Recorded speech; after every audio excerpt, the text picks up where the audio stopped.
کیا زندگی کے کچھ لمحے اصل میں خوابوں سے بھی عجیب ہو سکتے ہیں؟ کبھی کبھار ایسی باتیں ہوتی ہیں جو سمجھ سے باہر لگتی ہیں، لیکن دل کے کسی کونے میں ان کی سچائی کا احساس محسوس ہوتا ہے۔ قبرستان کی ٹھنڈی ہوا، بارش کی اداسی سے بھرا ہوا موسم اور وہ انجان شکلیں جو اکثر دیکھنے والے کی سوچ کو ہلا کر رکھ دیتی ہیں۔ آج کی کہانیاں آپ کو ایک سفر پر لے جائیں گی جہاں زندگی اور موت کے درمیان کی لکیر ذرا دھندلی لگتی ہے۔ میرے دادا کچھ سال پہلے گزر گئے تھے اور ان کے ساتھ میرا رشتہ ہمیشہ بہت گہرا تھا۔ اس سال جولائی میں ان کی سالگرہ کے دن میں نے ان کو قبرستان جا کر یاد کرنے کا فیصلہ کیا۔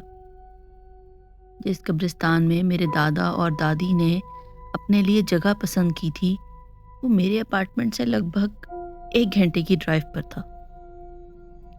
میری فیملی وہاں قریب ہی رہتی تھی، اسی لیے سب چلے گئے تھے، مگر مجھے مصروفیت کی وجہ سے الگ ہی جانا پڑا۔ اس دن موسم بھی اداسی سے بھرا ہوا تھا، بارش ہو رہی تھی اور ایسے موسم میں قبرستان جانا اور بھی زیادہ دل کو افسوس میں ڈال دیتا ہے۔ جب میں پہنچا، گیٹ کیپر نے مجھ سے گریو نمبر مانگا۔ میں نے نمبر دیا اور اس نے مجھے اندر جانے دیا۔ قبرستان کافی بڑا تھا اور میں پہلے صرف 2-3 دفعہ گیا تھا، اور وہ بھی ڈرائیور کے ساتھ، اس لیے مجھے رستہ ڈھونڈنے میں کافی وقت لگ گیا۔ موسم کی وجہ سے لوگ وہاں بہت کم تھے، انفیکٹ مجھے تو کوئی بھی نظر نہیں آیا تھا۔ آخر کار میں دادا کی قبر تک پہنچ گیا۔ میں نے گاڑی کو قبر کے قریب گھاس پر روکا، پھول رکھے اور آنکھیں بند کر کے کچھ دیر تک دعا کی۔ جب دعا ختم ہوئی اور میں نے آنکھیں کھولی تو سیدھا سامنے کچھ قبریں چھوڑ کر ایک بوڑھا آدمی کھڑا تھا۔ وہ مجھے گھور رہا تھا۔ میرا دل دھڑک اٹھا۔ یہ میرے دادا تھے۔ نہیں، مجھے یقین نہیں آ رہا تھا۔ میں نے آنکھیں مل کے دیکھا، مگر وہ آدمی اب غائب ہو چکا تھا۔ کیا یہ کوئی روحانی لمحہ تھا یا محض میری آنکھوں کا دھوکہ؟ مجھے اب تک سمجھ نہیں آتا۔ جس طرح سے میرے رونگٹے کھڑے ہو گئے تھے، میں نے کبھی پہلے ایسے محسوس نہیں کیا تھا۔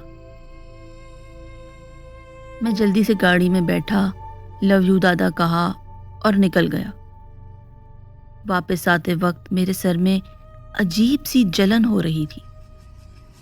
وہ روڈ جو عام طور پر خالی رہتی ہے، اس پر میں اکیلا تھا۔ وہ جنگل اور درختوں سے گھرا ہوا رستہ تھا جہاں ہمیشہ ہرن دکھائی دیتے ہیں۔ جب میں نے دیکھا کہ رستے کے کنارے کوئی کھڑا ہے، میرے دل کی دھڑکنیں تیز ہو گئیں۔ گاڑی دھیمی کی اور یہ وہی بوڑھا آدمی تھا۔ ہاں، وہ میرے دادا ہی تھے۔ ایک پل کے لیے میرے ہوش اڑ گئے۔ میں نے گاڑی کا کنٹرول کھو دیا، لیکن خوش قسمتی سے کوئی حادثہ نہیں ہوا۔ گاڑی صرف رستے کے بیچ میں پھسل کے رک گئی۔ جب میں نے پیچھے دیکھا تو صرف ایک ہرن مجھے گھور رہا تھا، لیکن میں اب تک ہکا بکا تھا، جیسے میرے دل نے زمین چھوڑ دی ہو۔ ہر پل کا ڈر مجھے گرفت میں لے چکا تھا۔ اس رات جب مجھے لگنا چاہیے تھا کہ سب ختم ہو گیا ہے، ایک اور عجیب بات ہوئی جس نے مجھے ہمیشہ کے لیے ایک سوچ میں ڈال دیا۔ رات کے 2 بجے فون کی گھنٹی بجی۔ انجان نمبر تھا۔ ایسے وقت پہ کال کا مطلب کچھ برا ہی ہو سکتا تھا۔ میں نے کال اٹھائی، لیکن صرف سٹیٹک آواز سنائی دی۔ میں نے ہیلو کہا، مگر کوئی جواب نہیں۔ پھر مجھے ایک پل کے لیے، صرف ایک پل کے لیے لگا کہ مجھے دادا کی آواز سنائی دی۔ مجھے پسینہ آنے لگا اور پورا جسم کانپ رہا تھا، اور کال ختم ہو گئی۔ اگلے دن فون کمپنی کو کال کیا، مگر ان کا کہنا تھا کہ وہ نمبر ٹریس نہیں کر سکتے۔ ہر رات یہ خیال آتا ہے، میرا ذہن اب تک وہی سوال پوچھتا ہے، کیا وہ سچ میں میرے دادا تھے؟ آپ کو یہ کہانی کیسی لگی؟ نیچے کمنٹس میں اپنی رائے دیں، اور مزید ایسی کہانیاں سننے کے لیے چینل کو سبسکرائب کریں۔ اگر آپ کے ساتھ بھی ایسا کوئی واقعہ پیش آیا ہے تو ہمیں ڈسکرپشن میں دی گئی ای میل پر اپنا واقعہ بھیجیں تاکہ ہم اسے کسی ویڈیو میں شامل کر سکیں۔